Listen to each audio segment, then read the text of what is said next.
Commander in chief हमारे पास क्या है, ये 3 वर्ड्स का एमलगमेशन है, इसको कंपाउंड नाउन कहते हैं हम, और दरमियान में आपने हाइफन लगाना है। इसी तरह I need an up to date book for NMD CAT. तो अप टू डेट जब आप लिखते हैं तो अगेन ये कंपाउंड वर्ड्स हैं, तो आप दरमियान में हाइफन लगा सकते हैं। नेक्स्ट, तो स्टूडेंट पहला यूजेज ये है हाइफन्स का कि आपने हमेशा से हाइफन कंपाउंड नाउन्स के दरमियान लगाना है। नेक्स्ट ये है कि याद रखिएगा कि 21 से लेके 99 तक जितने भी वर्ड्स हैं इंग्लिश में, उनके दरमियान आपने हाइफन लिखना है, हाइफन लगाना है। 21 अगर आप वर्ड्स में लिखते हैं, एक नंबर्स में लिखना होता है, एक वर्ड्स में लिखना है। अगर आप वर्ड्स में लिखना चाहते हैं 21 को, 22 को, 23 को, 99 तक, तो रूल्स के मुताबिक आप दरमियान में हाइफन लगाएं। इस तरह 529, तो 29 के दरमियान आप देख सकते हैं जो एंड के बाद वाला पॉइंट है, एंड के बाद मैंने 29 लिखा है वर्ड्स में, तो दरमियान में मैंने हाइफन लगाया। नेक्स्ट देख लें, जब भी आप फ्रैक्शन में कुछ लिखना चाहते हैं, जब भी कोई फ्रैक्शन में लिखना चाहते हैं कुछ भी हो, तो भी आप हाइफन लगा सकते हैं। फॉर एग्जांपल 1/3, अभी ये वर्ड्स फॉर्म में है 1/3। इस तरह 2/3 लिखते हैं, 5/3 लिखते हैं, तो इनके दरमियान में आपने हाइफन लगाना। इस सेंटेंस में है 1/3 of the syllabus has been covered, तो 1/3 जब आप लिखेंगे तो दरमियान में आपने हाइफन मस्ट लगाना है। अच्छा, नेक्स्ट हमारे पास क्या है कि प्रीफिक्सेस में भी आपने हाइफन लगाना है, लेकिन प्रीफिक्सेस वो प्रीफिक्सेस जो जिसके बाद जो आप नाउन लिखना चाहते हैं वो कैपिटल। मीन्स ये है कि प्रॉपर नाउन के साथ जो प्रीफिक्स आ जाए उसके साथ फिर आपने हाइफन मस्ट लगाना। अभी मैंने लिखा he is comfortable with non Pakistani at his work.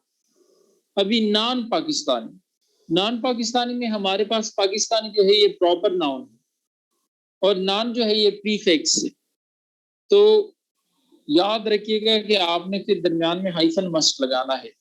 Once again मैं रिपीट करता चलूं, रूल नंबर 4 आपको ये बता रहे हैं कि जब भी आपने प्रॉपर नाउन के साथ प्रीफिक्स लिखना है तो आप दरमियान में हाइफन लगाएंगे।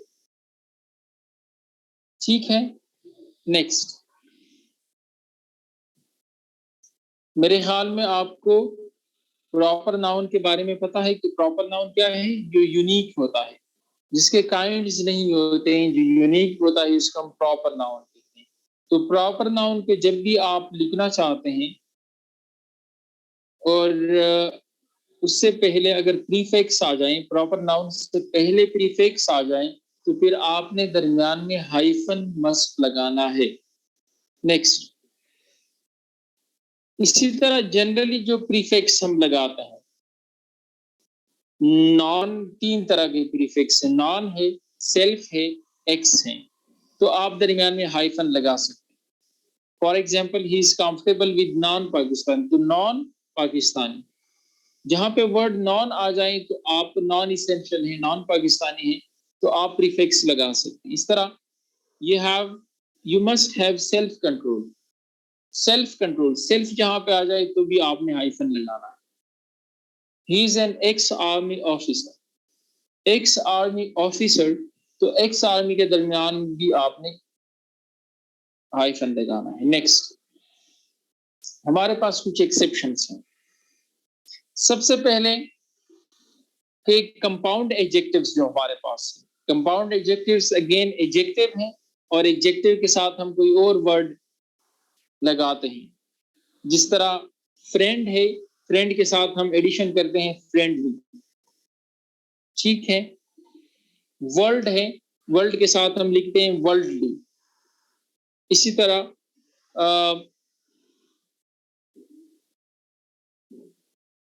इस तरह ब्रेव है तो हम ब्रेवली लिखते हैं। तो इन शॉर्ट कहने का ये मतलब है कि जब भी आप एल वाई ऐड करते हैं तो फिर आपने दरमियान में हाइफन नहीं लगाना। लाउडली आप लिखते हैं loudly, friendly, wisely, worldly. L Y तो हम लगाते हैं, कंपाउंड नाउन, कंपाउंड एडजेक्टिव तो हम बना देते हैं, लेकिन दरमियान में आपने हाइफन नहीं लगाना है। जिस सेंटेंस के लास्ट में एल वाई आ जाए आपने उसके दरमियान में हाइफन नहीं लगाना। इसी तरह अगर इन केस कुछ इस तरह वर्ड्स आ जाएं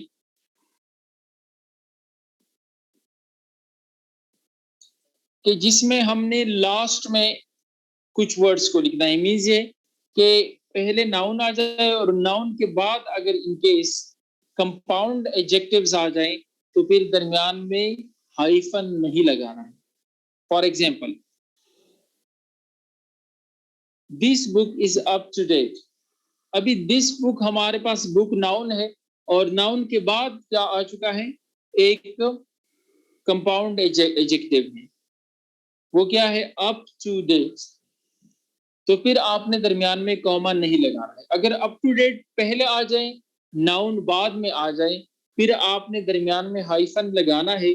अगर पहले नाउन आ जाए, बाद में कंपाउंड एडजेक्टिव आ जाए, फिर आपने दरमियान में हाइफन नहीं लगाना। रूल सिंपल है, ठीक है, बस आपने इसको जरा अटेंटिव होकर देखना है।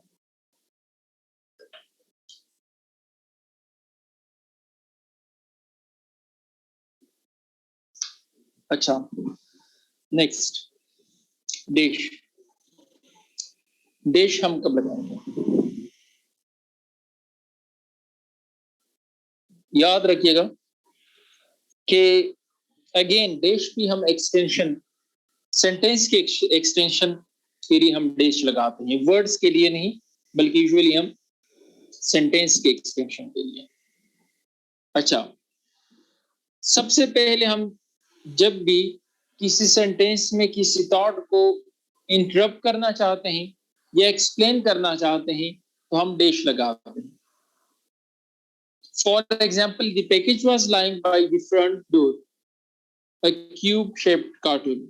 अभी ये जो है ना, अभी आप इस सेंटेंस, फर्स्ट सेंटेंस है the package was lying by the front door, ये एक नॉर्मल सेंटेंस है। इसी सेंटेंस को आप एक्सटेंड करना चाहते हैं, थोड़ा एक्सप्लेन करना चाहते हैं, तो आप फिर कॉमा नहीं लगाएंगे, फिर आप डैश लगाएंगे। आप लिखेंगे the package was lying by the front door, फिर आप डैश लगाएंगे, अ क्यूब शेप्ड कार्टून। तो दोबारा से वंस अगेन स्टूडेंट्स के, जब भी आप एक स्टेटमेंट को एक्सप्लेन करना चाहते हैं तो फिर आपने डैश लगाना है, कॉमा नहीं लगाना। टैग क्वेश्चन अगर आपको याद हो, टैग क्वेश्चन में यह था कि एक स्टेटमेंट था, फिर स्टेटमेंट के एंड में हम कॉमा लगाते थे और लास्ट में हम क्वेश्चन पूछते थे। यहाँ पे क्वेश्चन नहीं है, यहाँ पे एक्सप्लेनेशन है। The package was lying by the front door, ये एक नॉर्मल सेंटेंस है। अभी इस सेंटेंस को थोड़ा आप एक्सप्लेन करना चाहते हैं या थोड़ा एक्स्ट्रा इंफॉर्मेशन देना चाहते हैं तो आप हाइफन लगा सकते हैं, अ क्यूब शेप, या सॉरी डैश लगा सकते हैं, अ क्यूब शेप कार्टून। नेक्स्ट, अच्छा, नेक्स्ट हमारे पास क्या है कि जब आप एक सेंटेंस लिखते हैं और उस सेंटेंस को या उस स्टेटमेंट को समराइज्ड फॉर्म में, शॉर्ट फॉर्म में लिखना चाहते हैं, तो भी आप उस सेंटेंस और समराइज्ड पार्ट के दरमियान में डैश लगा सकते हैं। For example, then came a sharp crick from a bush, तो फिर आपने हाइफन नहीं लगाना है, डैश लगाना। A branch had snapped off. अभी ये कंसाइज फॉर्म में, प्रिसाइज फॉर्म में सेकंड पार्ट में लिख चुका हूं। Then came a sharp take from a bush. और जो इस सेंटेंस को मैं अगर शॉर्ट समराइज फॉर्म में लिखना चाहता हूं तो कैसे लिखूंगा? अ branch had snapped of. Next क्या है स्टूडेंट्स के, जब भी आप किसी वर्ड पे एम्फेसिस देना चाहते हैं तो भी आप दरमियान में डैश लगा सकते हैं। I think well you misunderstood me, तो आप कॉमा नहीं लगाएंगे, कोई और वर्ड नहीं लगेगा, बल्कि प्रॉपर डैश लगाए।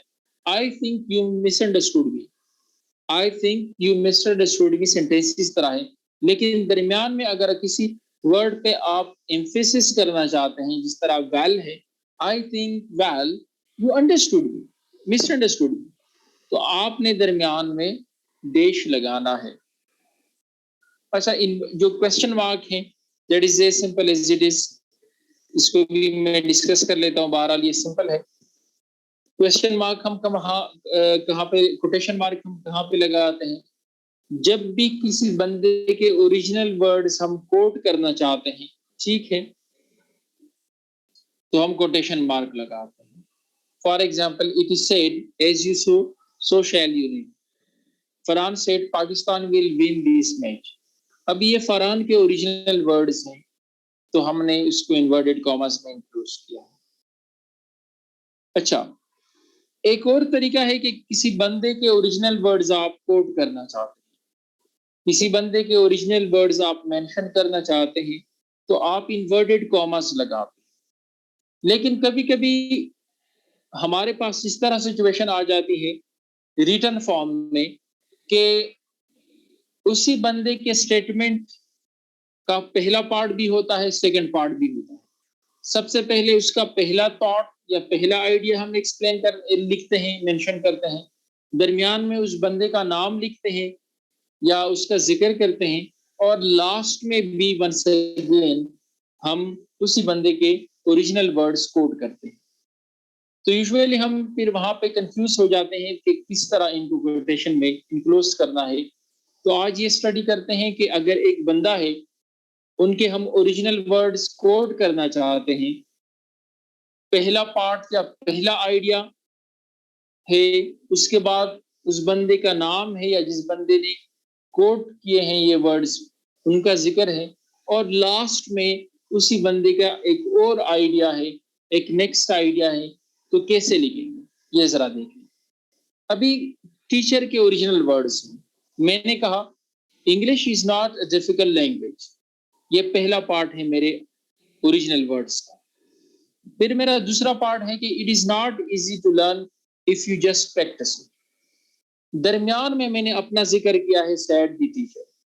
तो इस सिचुएशन में लिखना कैसे है? आपने स्टार्ट लेना है English is not difficult language, फिर आपने दोनों साइड पे इस सेंटेंस को इंक्लोज करना है। आप देख सकते हैं कि इन्वर्टेड कॉमर्स के जरिए मैंने इंक्लोज किया, और लैंग्वेज के नीचे आपने कॉमा लगाना है, फुल स्टॉप नहीं लगाना है। रीजन ये है कि ये जो मेरा स्टेटमेंट है ये अभी कंप्लीट नहीं हुआ, ये आइडिया कंप्लीट नहीं हुआ है, इस आइडिया को मैं आगे भी लेके जाना चाहता हूँ। तो फिर मैं लिखूंगा सेड द टीचर। आप दरमियान में देख सकते हैं कोई फुल स्टॉप नहीं है। फिर मैंने लिखा है it is very easy to learn if you just practise it. अभी यहाँ पे बात कंप्लीट हो गई, तो मैंने सबसे पहले दोनों साइड पे इन्वर्टेड कॉमर्स लगाए, और लास्ट में आप इन्वर्टेड कॉमर्स के अंदर मैंने फुल स्टॉप लगाया। अभी सेड टीचर, इसके दो पार्ट्स हैं, एक English is not a difficult language, एक ये वाला पार्ट, दूसरा पार्ट है it is very easy to learn if you just practice. तो ये दो पार्ट्स हैं, ये टीचर के वर्ड्स हैं। तो मैंने किया क्या कि पहला पार्ट सेकंड पार्ट दोनों को मैंने लिखा है, लेकिन मैंने फुल स्टॉप फर्स्ट पार्ट के बाद नहीं लगाया है, रादर कॉमा लगा चुका। मुझे स्टूडेंट ये बता दें कि रूल नंबर 2 जो है इसकी समझ आ गई, क्योंकि ये बहुत इंपॉर्टेंट रूल है। पास्ट पेपर में ऑलमोस्ट हर पेपर में इस तरह कोई स्टेटमेंट दिया जाता है जिसमें एक बंदे के दो पार्ट्स, एक बंदे के थॉट होती है और उसके दो पार्ट्स होते हैं। दरमियान में बंदे का नाम लिखा जाता है, सेड द टीचर या सेज द टीचर, ये इस तरह लिखा जाता है, ही सेड लिखा जाता है, सेड ही लिखा जाता है। तो आपने जो कॉमा लगाना है उसके हवाले से बड़ा आपने एहतियात रखना है। सबसे पहले ओरिजिनल वर्ड्स को, किसी बंदे के ओरिजिनल वर्ड्स हैं उनको आप इन्वर्टेड कॉमास में इनक्लोज करें। उसके बाद आप फुल स्टॉप ना लगाएं। अक्सर हम गलती इस तरह करते हैं, मिस्टेक इस तरह करते हैं, जिस तरह ये स्टेटमेंट है, English is not a difficult language. अभी आगे आप रीड आउट करें कंप्लीट पैसेज को। अगर आगे उसी बंदे के और भी वर्ड्स हैं तो फिर आप फुल स्टॉप ना लगाएं, आप कॉमा लगाएं। लैंग्वेज के बाद में कॉमा लगा चुका हूं और इन्वर्टेड कॉमर्स में मैं इनक्लोज भी कर चुका हूं। अभी इसका दूसरा पार्ट है, तो मैंने क्या किया है कि अगेन मैंने इन्वर्टेड कॉमा से स्टार्ट किया है। It's very easy to learn if you just practise. बात कंप्लीट हो गई, मैंने इन्वर्टेड कॉमा इसके जरिए इसको इनक्लोज किया और इन्वर्टेड कॉमर्स के अंदर मैंने कॉमा लगा, फुल स्टॉप लगा। सो अगेन मुझे बता दो स्टूडेंट्स, क्या समझ आ गई आप लोगों को? अच्छा, एक और बात, अगर दरमियान में sir in second point comma will be inside mark outside. Second में जो सेकंड में कहां पे इन सेकंड पॉइंट?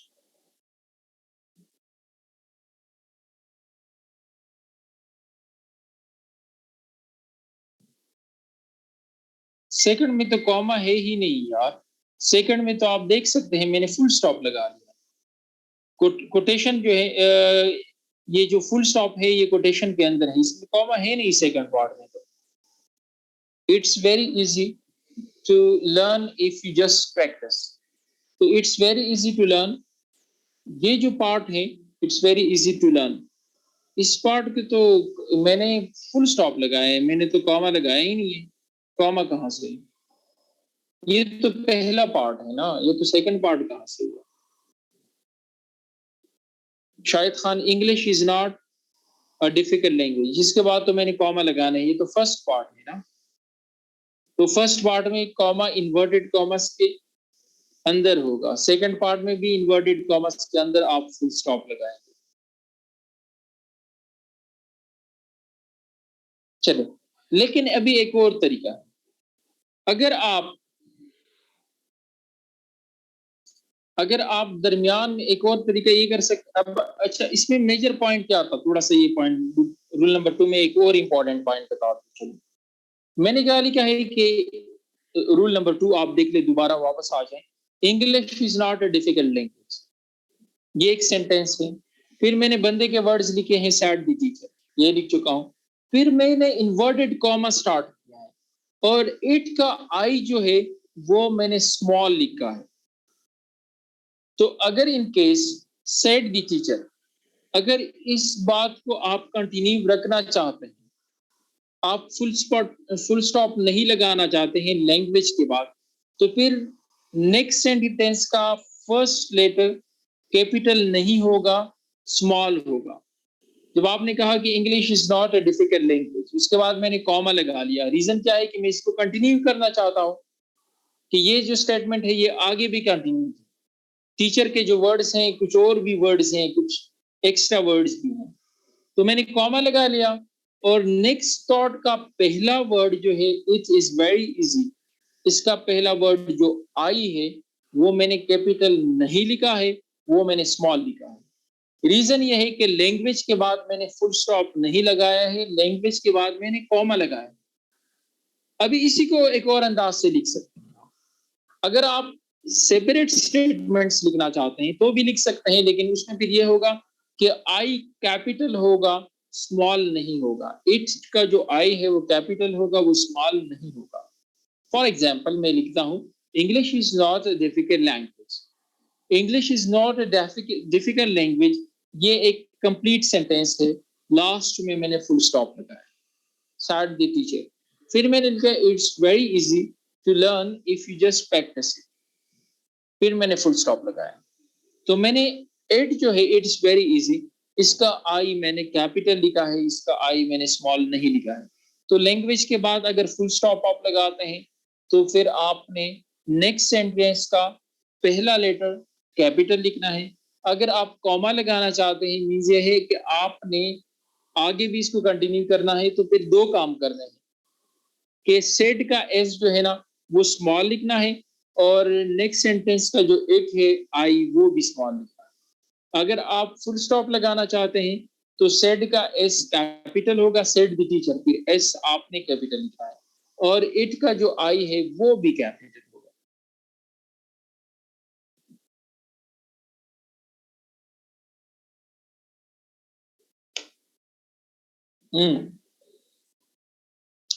नेक्स्ट हमारे पास capitalization. Capitalization means which letter to be written capital, which letter to be write small, to be written small. सबसे पहले बात यह है स्टूडेंट्स के हर सेंटेंस का पहला लेटर कैपिटल लिखा जाता है। हर सेंटेंस का पहला लेटर हमेशा से याद रखिएगा कि कैपिटल लिखा जाता है। For example, the class has prepared it's lesson, the class has prepared it's lesson, तो इसका फर्स्ट लेटर मैंने कैपिटल लिखा है। Honesty is the best policy, मैंने एच जो है ऑनेस्टी का एच वो कैपिटल लिखा है। सब्जेक्टिव केस में याद रखिएगा कि अगर इन केस आप प्रोनाउन आई लिखते हैं तो वो हर जगह पे कैपिटल होगा। हम जो बाकी प्रोनाउंस है ही, शी, इट, दे, अगर ये सेंटेंस के स्टार्ट में आ जाएं फिर तो हम कैपिटल लिखते हैं, लेकिन अगर सेंटेंस के स्टार्ट में नहीं आए तो फिर हम इसको हमेशा से स्मॉल लिखते हैं। यू नो वेरी वेल कि हम फिर इसको स्मॉल लिखते हैं। अगर सेंटेंस के स्टार्ट में आ जाए फिर तो हम कैपिटल लिखते हैं, अगर सेंटेंस के में से कहीं और पे आ जाए तो फिर हम उसको स्मॉल लिखते हैं। It is as simple as it is. लेकिन जब हम बात करेंगे प्रोनाउन आई की, तो आई चाहे स्टार्ट में आ जाए, लास्ट में आ जाए, कहीं पे भी आ जाए, आपने आई को हमेशा याद रखिएगा कि कैपिटल लिखना है। प्रोनाउन आई की मैं बात करता हूं, ठीक है? प्रोनाउन आई को आपने हमेशा से कैपिटल लिखना है।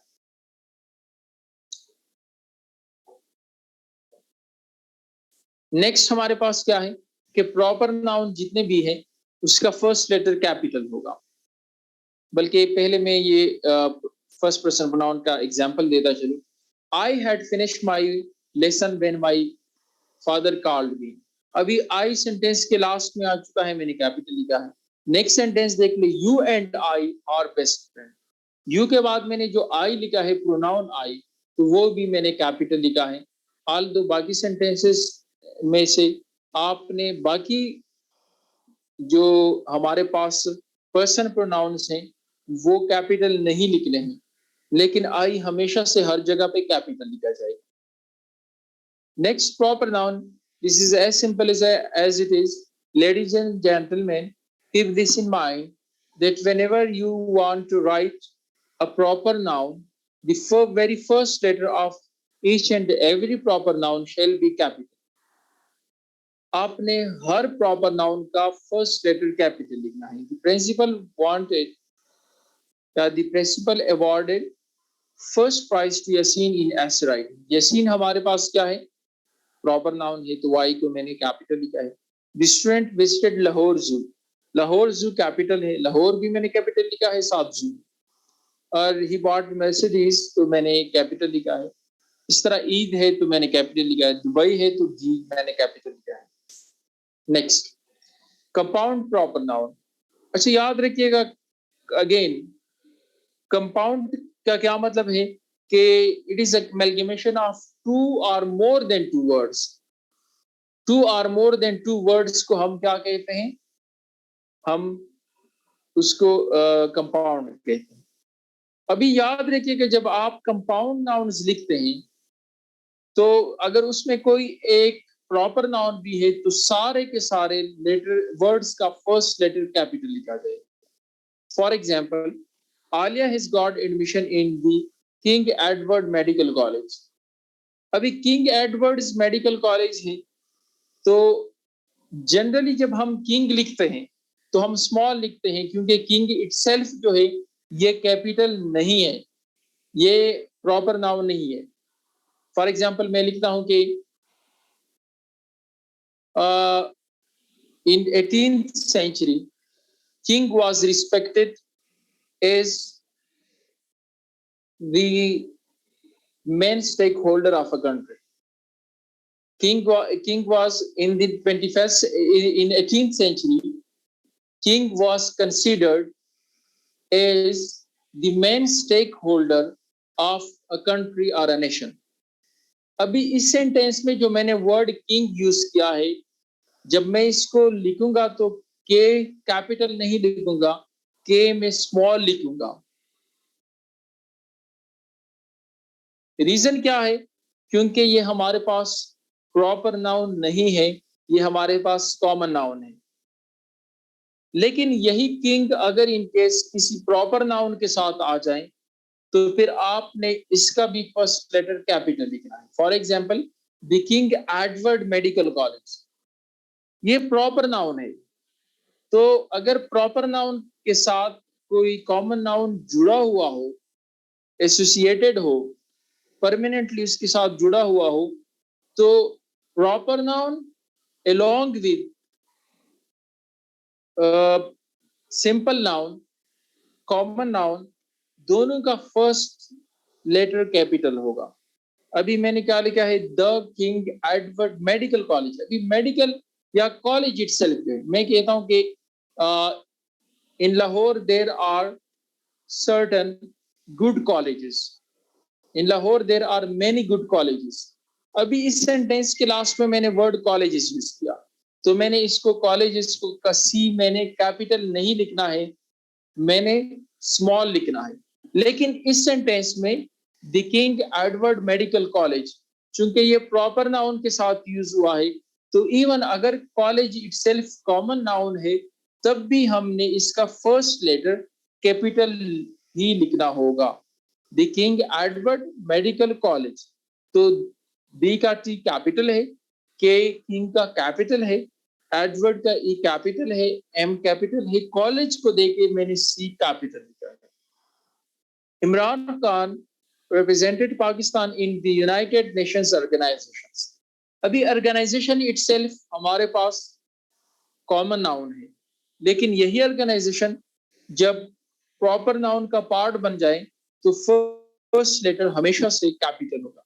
The United Nations Organisation. Okay, next हमारे पास एक्रोनिम्स। एक्रोनिम्स क्या है? Let me tell you.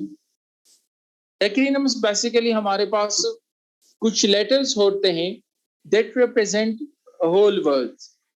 There are certain letters that represent a complete word. For example, U and O है, U represent United, N represent nation, and O represent organization. United Nations Organization, UNO. U के है United Kingdom, U represent United and K Kingdom. So in short, हमारे पास क्या है? Ladies and gentlemen, it is as simple as it is. Whenever you embark upon writing acronyms, so it shall always be written in capital. आपने इनको हमेशा से capital में लिखना है। टाइटल्स, ओके, नेक्स्ट टाइटल हमेशा से याद रखिएगा, आपने फर्स्ट लेटर कैपिटल लिखना है। For example, mister Ali standing outside waiting for his turn to consult doctor Waqar. तो मिस्टर अली एम कैपिटल है, अली का ए कैपिटल है, डॉक्टर वकार का डी कैपिटल है, वकार का डब्ल्यू कैपिटल है। मिस उस्मान, मिसेस उस्मान क्या है? एम कैपिटल, और sorry miss Usma U capital है। At teaching physics at this college. Next है name of days and month. Month और डेज का नाम भी, for example, Noah has started Sunday session for students. Noah has started Sunday session. तो Sunday का S जो है वो हमेशा से कैपिटल होगा, मंडे का कैपिटल होगा, इसी तरह the exam will conduct in August this year. The exam will be conducted in August this year. अगस्त है, सितंबर है, अक्टूबर है, नवंबर है, फर्स्ट लेटर कैपिटल होगा. नेक्स्ट बुक्स की बात करते हैं. स्टूडेंट्स, जितने भी बुक्स हैं उनका फर्स्ट लेटर कैपिटल होगा. फॉर एग्जांपल वदरिंग हाइट्स है, तो वदरिंग हाइट्स का W कैपिटल है, H कैपिटल है. इस तरह मैं कहता हूँ the making of Pakistan. The making of Pakistan में T कैपिटल होगा, M कैपिटल होगा और ऑफ पाकिस्तान का P कैपिटल होगा. My financial career M capital है, F कैपिटल है और करियर का C कैपिटल है. Students, this was all about today's lecture. अच्छा, मुझे ये बता दें कि थोड़ा सा आप लोग का प्रैक्टिस भी हो जाएगा. आप इस तरह करें कि ये जो पार्ट है, a hungry lion stepped out of the forest into a barnyard one evening. ये जो वो है, इसको आप जरा पंक्चुएट करके बता सकते हैं. काइंडली इसको जरा पंक्चुएट करें, इसको कॉपी करें और फिर मुझे फिर उसका प्रॉपर वो बना के दें पैराग्राफ फॉर्म में. शाबाश, आई एम वेटिंग. आप लोगों का एक्सरसाइज भी हो जाएगा और मैं आपको बताऊंगा कि फिर इशू इसमें क्या है, आपने क्या किस तरह करना है इसको.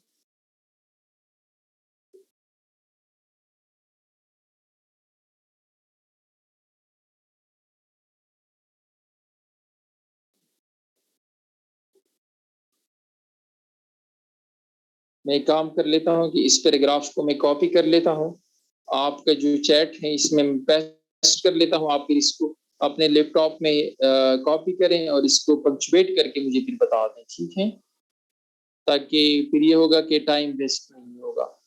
मैं काम करता इसको कॉपी कर लेता हूँ, ये चैट में आप लोगों के साथ शेयर कर लेता हूँ. लो जनाब, ये हो गई ना बात.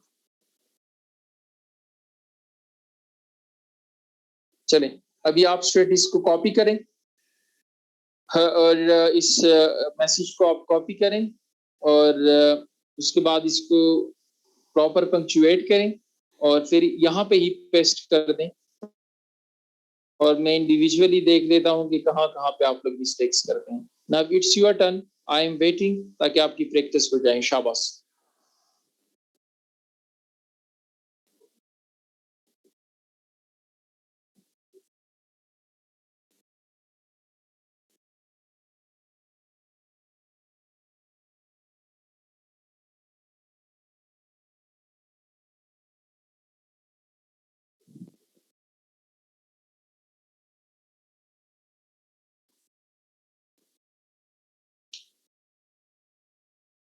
मैं टाइम एंड अगेन यही कह रहा हूँ कि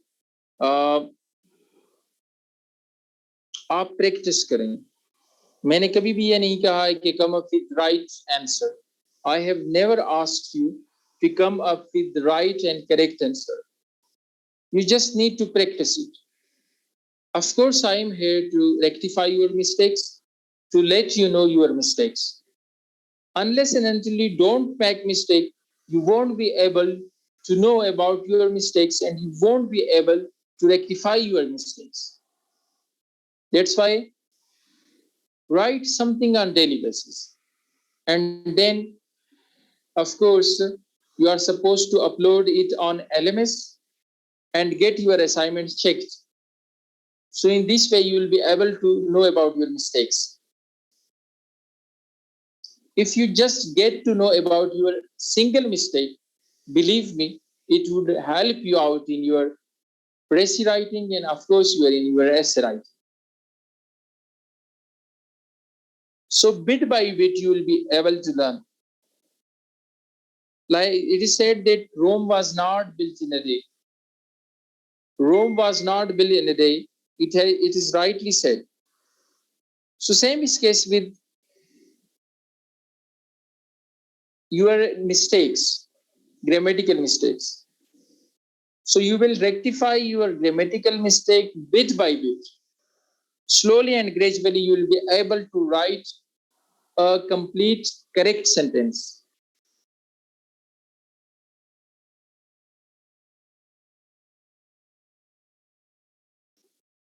Now, students, it's your turn. Kindly punctuate the given paragraph and then share it with me in the chat. ये पास्ट पेपर से दिया गया है. As far as my knowledge is concerned, ये CSS 2018 का past paper.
Students, everyone is supposed to participate. I'll ask each and every one of you, and even I will name each and every one of you, and you have to come up with your assignments, of course, with the task that I have just assigned.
Okay students, let's see कि क्या आप लोगों ने क्या किया हुआ है.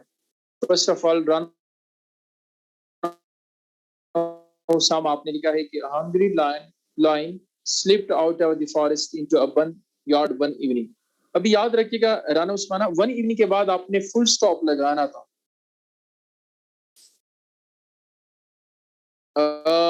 Hungry line slipped out of the forest into one yard one evening, इसके बाद आपने फुल स्टॉप लगाना था. When he saw a plum donkey, ठीक है, comma, his mouth began to water, ठीक है. But just as he was ready to jump on the donkey, a rooster crowed. He was too frightened and so turned into the forest again. अच्छा, but as he was क्या लिखा हुआ है कि but as he was just ready to jump on the rooster, donkey, rooster crowded. He was frightened and so turned into the barnyard. ठीक है.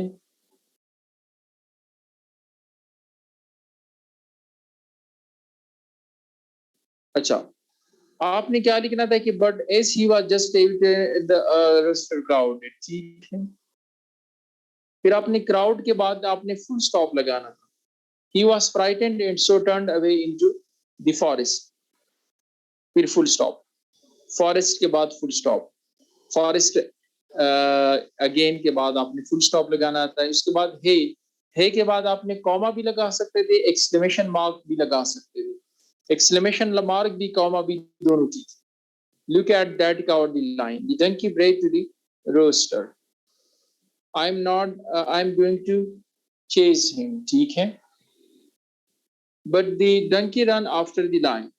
Wait. The rooster shouted. You do not know that. You do not know that. दो बात करनी. एक तो you do not know that. ये एक बंदे के ओरिजिनल वर्ड्स हैं, तो आपने इसको इन्वर्टेड कॉमर्स में बंद करना था. राना उसामा. दूसरी बात ये है कि you do not know that के बाद आपने डॉट्स डालने थे, क्योंकि वो बात कंप्लीट नहीं कर गया है. But it was too late and the lion had turned and killed the donkey. Ah, my dear stupid friend, this toaster said as he watched the lion eating the donkey. Last में ठीक है, बस बाकी ठीक है. Very good. मारूफ आप क्या लिखते हैं कि hungry line slipped out the forest into into a burn yard one evening. नहीं मारूफ, वन इवनिंग तो बर्न यार्ड के साथ है. वन इवनिंग के बाद आपने फुल स्टॉप लगाना है. When he saw a plum donkey, comma, his mouth began to water. ठीक है. उसके बाद अगर आप बट से सेंटेंस स्टार्ट करना चाहते हैं वो भी ठीक है. अगर आप फुल स्टॉप, अगर आप कंटिन्यू करना चाहते हैं तो फिर आपने बट से पहले कॉमा लगाना है, क्योंकि हमने थोड़ी देर पहले कहा कि जब भी आप दो इंडिपेंडेंट सेंटेंसेस को कंबाइन करना चाहते हैं तो बट से पहले, सो से पहले, जितने भी कोऑर्डिनेशन का इंजेक्शन है उससे पहले कॉमा लगेगा. तो बट से पहले comma, just as he was ready to bring a rooster crowded. He was frightened and so turned into the forest again. ठीक है. हे के बाद आपने कॉमा भी लगा सकते हैं, एक्सक्लेमेशन मार्क भी, दोनों ठीक है. Look at that cowardly lion. The donkey, अच्छी बात यह है कि हे के बाद आप लोग कॉमा लगाएं, क्योंकि look at that cowardly lion, इसके बाद आपने एक्सक्लेमेटरी मार्क लगाना है, एक्सक्लेमेशन मार्क लगाना है. The donkey brayed to the rooster. I am going to chase him. And the donkey ran after the lion. Wait, the rooster said, shouted. You do not know that. अच्छा, you do not know that, इसके बाद आपने full stop लगाना है. Reason ये है कि आगे अगर आप देख ले, but it was too late, means ये कि ये सेंटेंस वो कुछ और भी कहना चाह रहे थे. You do not know that के बाद भी कुछ कहना चाह रहे थे, लेकिन तब तक बहुत लेट हो चुका था. और line had turned and killed the donkey. my sweet friend, बाकी ठीक है. शाहिद खान आप क्या लिख रहे हैं कि hungry line slipped out the forest one yard. फिर वन इवनिंग का ओ जो है ना, वन का कैपिटल लिखे. One evening when he saw a plum donkey, his mouth began to water. ठीक है. but just as he was ready to jump on the donkey, a rooster crowed. He was frightened, so turned away into the forest again. हे के बाद ठीक है. Very good. Look at that. Look के वो का L जो है ना वो स्मॉल होना चाहिए. At that cowling, the donkey had roasted it. ठीक है. I am going to chase him. I am going to chase him. इनको आपने inverted commas में लिखना था. ये मैंने क्या किया? तो आपने इसको इन्वर्टेड कॉमर्स में लिखना है। I am going to chase him Shahid Khan and the donkey ran after the lion. Wait के बाद आपने दोबारा से कॉमा भी लगाना है या एक्सक्लेमेशन डाल एक कुछ लगा लो Shahid Khan. You do not know that ये बंदे के ओरिजिनल वर्ड्स हैं, तो आप इन्वर्टेड कॉमर्स में इसको इनक्लोज करें। But it was too late, the lion had turned and killed the run. My stupid friend. तो आज से पहले आपने इन्वर्टेड कॉमा स्टार्ट करने थे, माई से पहले नहीं, आज से पहले। Shahid Khan as he watched the lion eating the donkey, the lion wasn't afraid of you but of my growling। again ये किसी बंदे के ओरिजिनल वर्ड्स हैं, the lion was not afraid of you but of my growling। तो इसको आपने capital इसको आपने इन्वर्टेड कॉमर्स में इंक्लूड करना था। अच्छा, नेक्स्ट है आकिब हुसैन। आपने क्या लिखा है? हंग्री लाइंस की पावर डिफरेंट वन वन गान मेरे साथ ब्लेंग पर। ठीक है। बाकी है look at that cowardly line. अभी है look at that cowardly line. Aqib Hussain, आपने इसको इन्वर्टेड कॉमर्स में इनक्लोज करना था, क्योंकि ये किसी बंदे के ओरिजिनल वर्ड्स हैं। ओरिजिनल वर्ड्स को हम इन्वर्टेड कॉमर्स में इनक्लोज करते हैं। ठीक, I am going to chase him, ये अगेन ओरिजिनल वर्ड्स हैं, तो इसकी इन्वर्टेड कॉमर्स में इनक्लोज करें। द लाइन वेट अगेन किसी बंदे के ओरिजिनल वर्ड हैं, तो अगेन इसको आपने क्या करना है कि इन्वर्टेड कॉमर्स में इनक्लोज करना है। You do not know that, ये किसी बंदे के ओरिजिनल वर्ड है, इसको अगेन इन्वर्टेड कॉमर्स में इनक्लोज करें। अच्छा, और लास्ट में a my poor stupid friend, again इसको भी आप इन्वर्टेड कॉमर्स में वो कर दी। The line wasn't afraid of you but of my crowding, इसको भी आपने इन्वर्टेड कॉमर्स में इनक्लोज करना है। आप लोग ये तो मेजर मिस्टेक्स हैं जो आप लोगों ने किए हैं। इनटू वन वर्ड, या अक्सर आपने वन यार्ड के साथ वन इवनिंग को भी कनेक्ट करना है, ज्वाइन करना है। फिर वन इवनिंग के बाद फुल स्टॉप लगा दो। When he saw a plum donkey his mouth began to water but as he was ready to arrest. बाकी ठीक है, okay, I am going to chasing, ये भी ठीक है। You do not know that, इसके बाद आपने इन्वर्टेड कॉमर्स में इनक्लोज करना है, लेकिन उससे पहले आपने डॉट्स लगाने हैं, क्योंकि बात कंप्लीट नहीं हुई है, वो कंटिन्यू थी। ठीक है, और बाकी ठीक है। आपने एक गलती की है, देखे लास्ट लाइन अगर आप देख ले तो द लाइन वाज नॉट, तो द का टी आपने स्मॉल क्यों लिखा है, वो कैपिटल लिखना चाहिए था। नेक्स्ट है अशरफ, हम अशरफ, ठीक है। वन इवनिंग, ठीक है। लुक एट द, ठीक है। वेट, वेरी गुड, ठीक है। अच्छा, you do not know that hmm, इसके बाद आपने डॉट्स लगाने हैं, दो बल्कि 3 डॉट्स लगाने। बाकी ठीक है, वेरी गुड, आपने सही लिखा है, वेरी गुड। निम्रा आरिफ, आप क्या लिखते हैं? इसके पावर फर्स्ट वन यानी नींद पेन हिस्सा, ठीक है। बट के बाद आपने कॉमा क्यों लगाया है? But just as he was ready to jump, but के बाद तो कॉमा नहीं लगेगा। But just as he was ready to jump on the donkey, तो बट और जस्ट के दरमियान जो कॉमा लगा है वो गलत है, वो ना लगाए। अच्छा, बाकी ये है कि हे का एच जो है ना वो कैपिटल है। Hey look at that cowardly lion, I am going to chase him, ठीक है। वेट के बाद आप कॉमा, वेरी गुड। यू का वाई जो है ना, you do not know that, you का वाई, अच्छा ठीक है, अगर आप इस तरह लिखना चाहते हैं फिर ठीक है, वेरी गुड। यू का वाई कैपिटल ना लिखे यहाँ पे, क्योंकि आपने उसके साथ वेट के साथ ही जोड़ा हुआ है, कनेक्ट किया हुआ है, तो आप ना करें, वेरी गुड, सही है। ठीक है। द लाइन वाज, अभी लास्ट में आपने गलती की है, the line wasn't afraid of you but of my crowding, ये किसी के ओरिजिनल वर्ड्स हैं, रोस्टर के ओरिजिनल वर्ड्स हैं, तो इसको आपने क्या करना है, इन्वर्टेड कॉमर्स में इनक्लोज करना है। Students, we are already, the time is already over. आप लोगों का होमवर्क ये है, बल्कि मैं होमवर्क में आप लोगों के ग्रुप में आप लोगों के साथ शेयर कर लेता हूँ। नेक्स्ट क्लास में इससे पहले आपने उस होमवर्क को LMS पे सेंड करना है, LMS पे अपलोड करना है, ठीक है। होमवर्क में आपको इस क्लास के बाद दे देता हूँ आपके ग्रुप में, पंक्चुएशन से रिलेटेड हैं, तो वो आप लोगों ने LMS पे अपलोड करके सेंड करना है। Thank you students, so nice of you. मैंने अपनी तरफ से ट्राई की कि आपको जितना हो सके मैं अच्छी तरह से समझाऊं, पढ़ाऊं। होप के it would have been a very fruitful lecture for you. Thank you, so nice of you. खुश रहें, ढेर सारी दुआएं आपके लिए। अल्लाह हाफिज, स्टे ब्लेस्ड।